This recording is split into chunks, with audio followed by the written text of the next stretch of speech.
Friends, कैसे आप सभी। आज हम पढ़ने वाले हैं पॉलिटिकल साइंस, भारतीय संविधान, इंडियन कॉन्स्टिट्यूशन। इसमें आपके सीटेट के एग्जाम में भी बेनिफिशियल रहेगा ये, और 6 से 8 तक के बच्चों के लिए तो रहेगा ही रहेगा। हमारा संविधान कैसा है, क्यों ज़रूरत हमें संविधान की पड़ती है, क्यों किसी देश को संविधान की ज़रूरत है, उसका क्या काम है, क्या फ़ायदा है, ये सब चीज़ें। किसी भी देश को संविधान की ज़रूरत क्यों पड़ती है। आज दुनिया के ज़्यादातर देशों के पास अपना अपना संविधान है, ठीक है। और ये उम्मीद भी की जाती है कि सभी लोकतांत्रिक देशों के बारे में उम्मीद की जाती है कि उनके पास अपना अपना संविधान ज़रूर होगा, है ना, अपना अपना कॉन्स्टिट्यूशन होगा।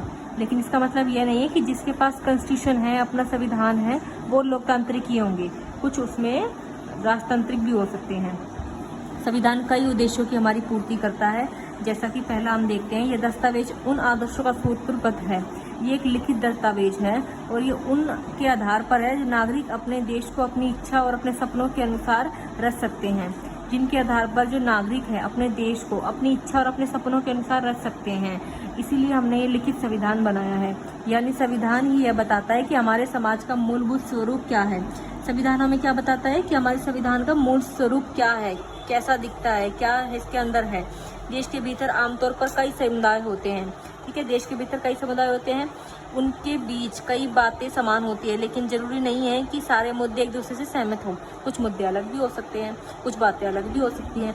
संविधान नियमों का एक ऐसा समूह होता है जिसको एक देश के सभी लोग अपने देश को चलाने के लिए पद्धति के रूप में अपना सकते हैं। यानी कि संविधान एक ऐसी चीज़ है जिस देश में लोग रहकर अपने देश को चलाने के लिए उसे मानते हैं। इसके जरिए वे न केवल यह तय करते हैं कि सरकार किस तरीके की होगी, बल्कि उन आदर्शों पर भी साझा समझ विकसित करते हैं जिनकी हमेशा पूरे देश में रक्षा की जानी चाहिए, ठीक है। पूरे देश में इस संविधान में जो लिखित चीज़ें हैं उनकी रक्षा भी की जानी चाहिए। संविधान का दूसरा मुख्य उद्देश्य क्या बताता है कि देश की राजनीतिक व्यवस्था को तय करता है कि देश की जो राजनीतिक व्यवस्था है वो कैसी होगी। लोकतंत्र में हम अपना नेता खुद चुनते हैं ताकि वे हमारी ओर से हमारी सत्ता की जिम्मेदारी को उठा सकें। फिर भी इस बात की संभावना हमेशा बनी रहती है कि ये नेता जो है सत्ता का दुरुपयोग कर सकते हैं, ठीक है। ये जो नेता है सत्ता का दुरुपयोग भी कर सकते हैं। इस तरीके की विकृतियों से बचाव के लिए संविधान में हमें मिलता है कि राजनेताओं द्वारा सत्ता के इस दुरुपयोग को लोगों के साथ भारी अन्याय भी हो सकता है, तो इसके लिए हमने कानून भी बनाया है। लोकतांत्रिक समाजों में प्राय संविधान ही ऐसे नियम तय करता है जिसके द्वारा राजनेताओं के हाथों में सत्ता के इस दुरुपयोग को रोका जा सकता है। कि संविधान यह भी तय करता है कि अगर कोई राजनेता दुरुपयोग कर रहा है सत्ता का, तो उसका कैसे निवारण किया जाएगा। भारतीय संविधान देश के सभी व्यक्तियों को समानता का अधिकार भी देता है, ठीक है। भारतीय संविधान क्या देता है, हमारे देश में समानता का अधिकार देता है कि सभी को समान अधिकार प्राप्त है, ठीक है। चलिए, संविधान कहता है कि धर्म, नस्ल, जाति, लिंग और जन्म स्थान के आधार पर किसी भी नागरिक के साथ कोई भेदभाव नहीं किया जाएगा। समानता का अधिकार संविधान में दिया गया है, जो हमारे मौलिक अधिकारों के अंतर्गत भी आता है।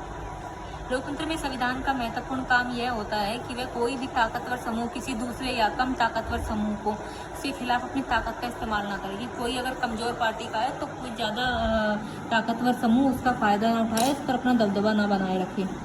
संविधान में दिए गए नियमों की इस बात का भी ख्याल रखा जाता है कि जो SC OBC हैं, जो अल्पसंख्यक हैं, माइनॉरिटी कैटेगरीज हैं, उनको उनकी सुविधाओं से वंचित न रखा जाए। अल्पसंख्यकों पर बहुसंख्यकों की निरंकुशता, यानी जो बहुसंख्यक लोग हैं, ज़्यादा कैटेगरी के लोग हैं, वो अल्पसंख्यकों पर अपना दबदबा ना बनाएं, उन पर प्रतिबंध ना बनाएं। यह दबदबा एक समुदाय द्वारा दूसरे समुदाय पर भी हो सकता है, जिसे आंतर सामुदायिक वर्चस्व भी कहते हैं, या फिर एक ही समुदाय के भीतर कुछ लोगों का दबाव भी कह सकते हैं कि दबाव हो गया। संविधान क्यों होना चाहिए, इसका तीसरा महत्वपूर्ण कारण यह है कि हम खुद को अपने आप से बचा सके। यह बात सुनने में ज़रा अजीब सी लग रही है कि अपने आप से बचा सके। असल में इसका मतलब यह है कि कई बार हम किसी मुद्दे पर बहुत तीखे ढंग से सोचते हैं। ऐसे विचार हमारे व्यापक हितों के लिए नुकसानदेह भी हो सकते हैं। संविधान हमें ऐसी भावनाओं से बचाने में मदद भी करता है। संविधान हमें ऐसे फैसले लेने से भी रोकता है जिनसे उन बड़े संविधानों में को ठेस पहुंच सकती है जिनमें देश आस्था रखता है। कि संविधान हमें ऐसे फैसले लेने से रोकता है जिससे कि हम दूसरे देश में या दूसरी चीज़ों को, दूसरे देश की कंट्रीज के लोगों की आस्था को नुकसान ना पहुंचाए।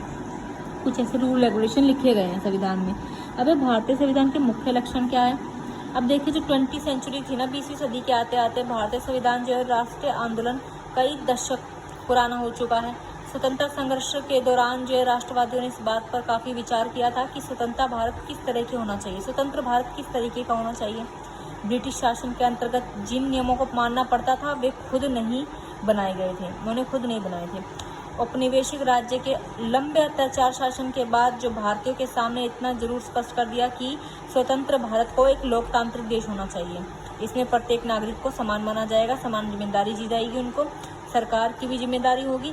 इसके बाद यह तय करना था कि भारत में लोकतांत्रिक सरकार का गठन कैसे किया जाएगा, किसके द्वारा।